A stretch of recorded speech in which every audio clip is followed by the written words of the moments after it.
नमस्कार दोस्तों, मैं हूं अशोक शेर और आप देख रहे हैं मेरा फेसबुक और यूट्यूब चैनल।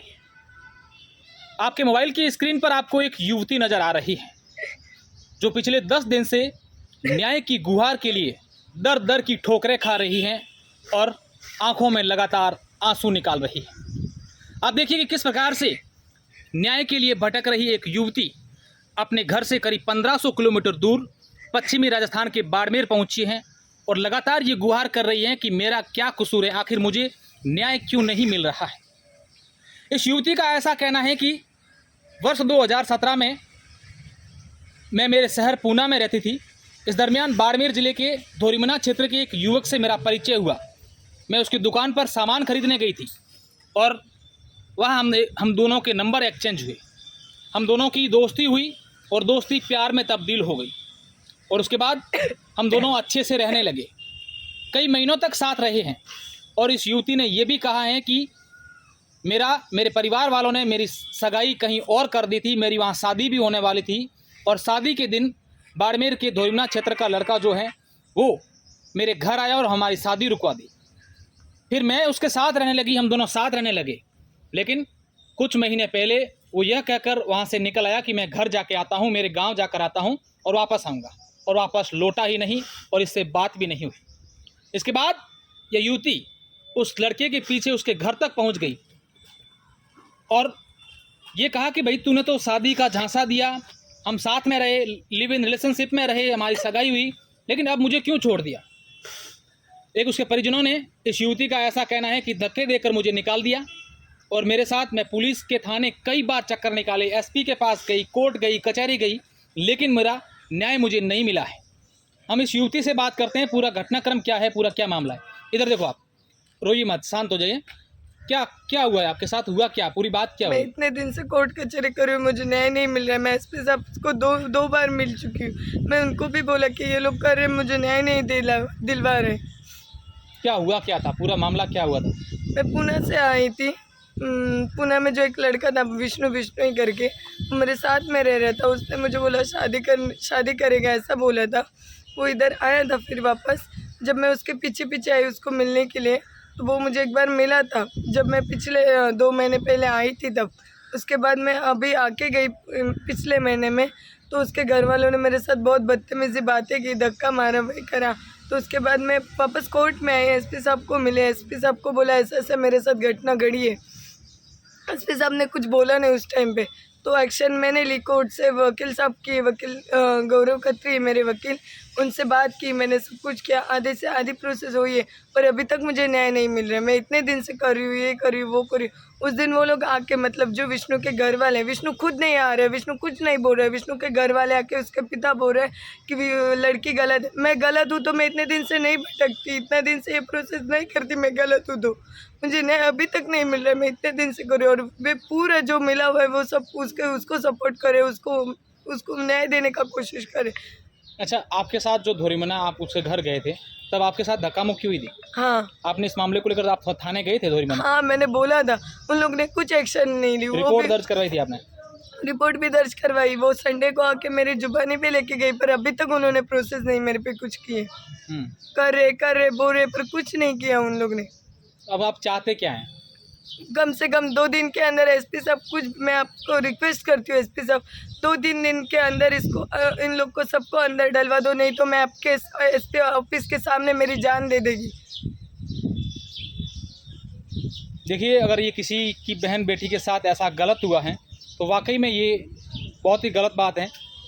एक बच्ची जो अपने घर से 1500 किलोमीटर दूर बाड़मेर पहुंची और लगातार न्याय की गुहार लगा रही है, रो रही है, बिलख रही है, लेकिन ये कह रही है कि आखिर मुझे न्याय क्यों नहीं मिल रहा है, क्या कसूर है मेरा। अगर इसकी बातों में सच्चाई है तो कहीं ना कहीं अगर पुलिस कार्रवाई नहीं करती है तो पुलिस की कार्य प्रणाली पर सवाल जरूर खड़े होते हैं। पुणे से अपने घर से 1500 किलोमीटर दूर न्याय की गुहार लगाने यहाँ पहुंची हैं, शादी का झांसा दिया और उसके बाद इसके साथ अगर न्याय नहीं होता है तो इससे बदतर कोई बात हो नहीं सकती। एक मिनट, आप रोइए मत, इधर देखो, सुनो। क्या आपको अभी धमकियां मिल रही है? धमकियां दे रहे हैं कोई? कौन दे रहे हैं? उसके रिलेटिव से बहुत सारे मुझे धमकियाँ दे रहे। कल परसों मुझे सीए बन के किसी ने फ़ोन किया, मैंने उस दूसरे दिन उसका बायो डिटेल निकाला, वो न्यू ब्लिजेट में अभी उसको काम लगा है, वो इधर काम कर रहे हैं। 2-4 दिन से मुझे बोल रहे केस पीछे लेने तो हम लोग तुझे आके मार डालेंगे, ये करेंगे वो करेंगे, बहुत सारी धमकियाँ आ चुकी है मुझे।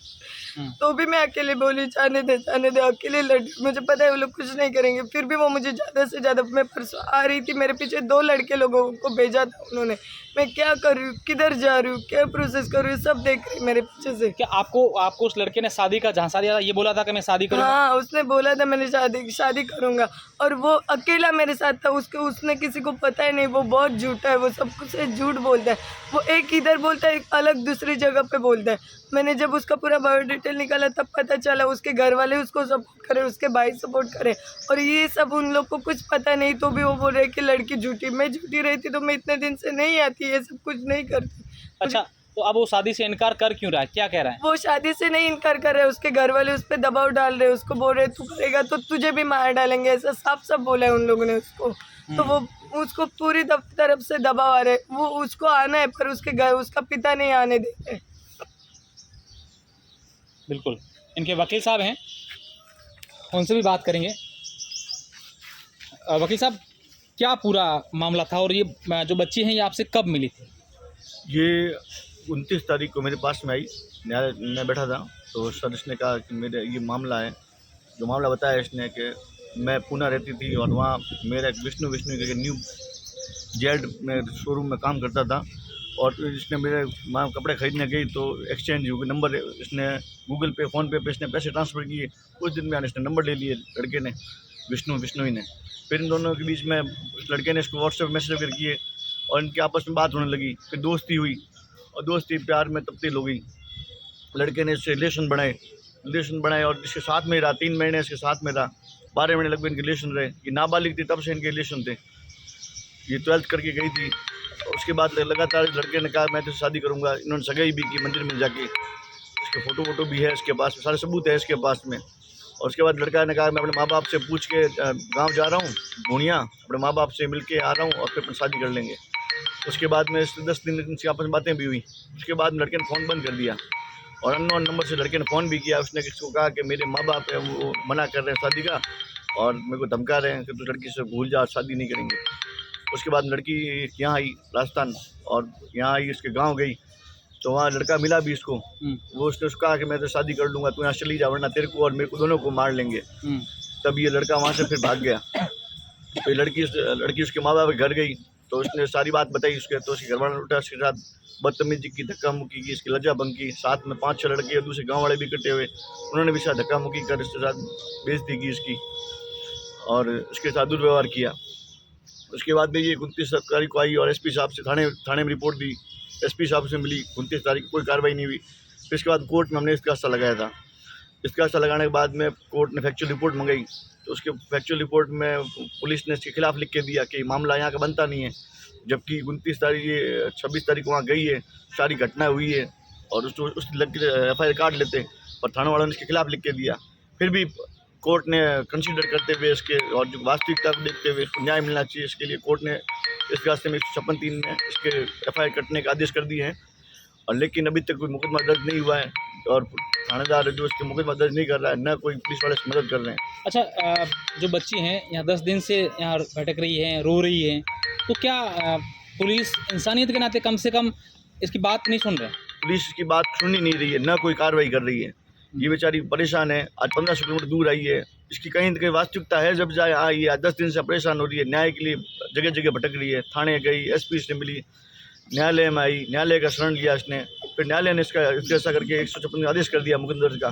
फिर भी थानेदार ने मुकदमा दर्ज नहीं किया, वो अड़धर्मी था पे अड़ा हुआ है और वो उसका मुकदमा दर्ज नहीं कर रहा, न इसकी कोई कार्रवाई कर रहा है। कारण क्या है, क्यों मुकदमा दर्ज नहीं कर रहे वो? अब वो तो थानेदार ही जानता है। बिल्कुल, आप देखिए कि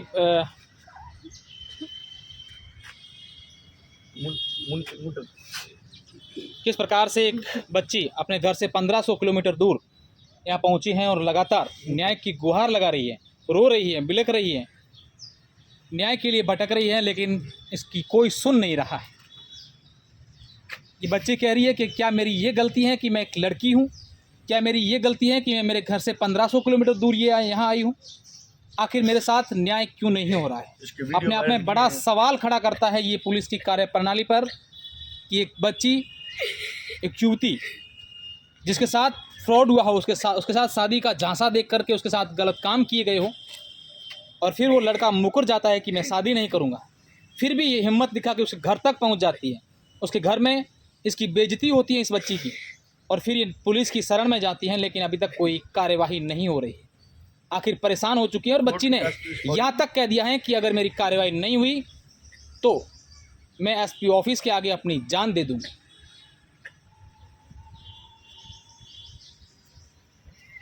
एक बार जितने भी दर्शक हैं इस वीडियो को शेयर कर दें और सरकार तक पहुंचाएं, तमाम उन नेताओं तक पहुंचाएं कि हम हमेशा अबलाओं के साथ, नारी के साथ, बच्चियों के साथ न्याय करते हैं। तो आखिर क्या कसूर है इस बच्ची का कि क्यों नहीं इसके साथ न्याय हो रहा है।